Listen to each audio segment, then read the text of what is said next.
L'activité de BioRam est axée sur la lutte contre les émissions atmosphériques. L'entreprise exécute son mandat en proposant des solutions principalement biologiques, mais dans certains cas, ces solutions sont combinées avec d'autres technologies traditionnelles. Dernièrement, nous avons établi des bureaux de fabrication, de vente et d'ingénierie en Chine afin de mieux cibler le marché asiatique. Les clients les plus importants de BioRam sont très variés et il s'agit principalement de municipalités. Toutefois, l'entreprise fait affaire avec diverses industries, pharmaceutiques, pétrochimiques et chimiques notamment. Le Canada est plutôt bien placé dans ce secteur. Le pays présente beaucoup d'avantages en ce qui concerne l'accès, non seulement au marché américain, mais à d'autres marchés également. Le pays offre la diversité culturelle et, à mon avis, c'est ce qui donne un grand avantage aux entreprises canadiennes. L'un des principaux défis de l'éco-test est le fonds de roulement. Une activité exigeante en investissement s'avère souvent assez irrégulière quand vous entreprenez un nouveau projet d'investissement et le menez à terme.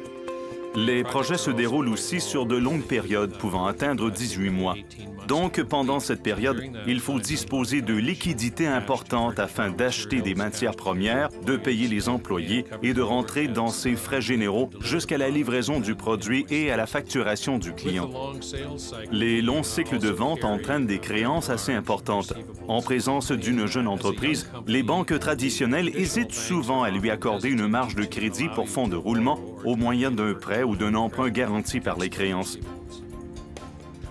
L'un de nos premiers rapports avec EDC visait à assurer nos créances à l'étranger. Nous avons pu faire assurer nos créances aux États-Unis et, en collaborant avec notre banque, nous avons obtenu un fonds de roulement garanti par nos créances. Sans la police d'assurance d'EDC, la banque n'aurait pas pu nous avancer les fonds. Notre relation avec EDC a évolué très positivement. Au fur et à mesure que nous avons entrepris des projets de plus grande envergure, nous avons eu besoin de plus de fonds pour fournir des cautionnements d'exécution. Notre entreprise devient de plus en plus complexe en raison de notre croissance à l'étranger, surtout depuis les 3 dernières années, étant donné le renforcement de nos activités en Chine. Nous faisons désormais appel à des mécanismes de financement plus complexes et EDC est vraiment en mesure de nous aider. EDC a fait une priorité de son initiative dans le secteur des écotech, ce qui lui permet de sortir des sentiers battus pour appliquer des solutions qui favorisent la croissance des entreprises écologiques et de technologies propres, lesquelles n'auraient pas été possibles normalement.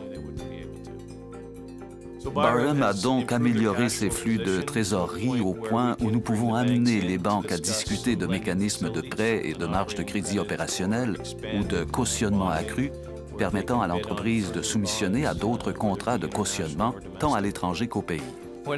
Quand notre initiative dans le secteur des écotech a été lancée en début 2012, je savais qu'elle correspondait très bien à BioRam.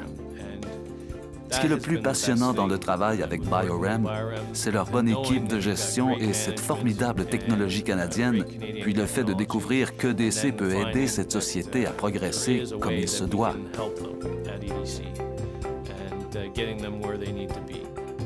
Je n'hésite pas à recommander EDC à d'autres entreprises du secteur environnemental en Ontario et ailleurs au Canada. EDC comprend la nature même de nos activités ainsi que sa complexité et j'ai l'impression qu'elle a déjà traité des dossiers comme le nôtre à de nombreuses reprises.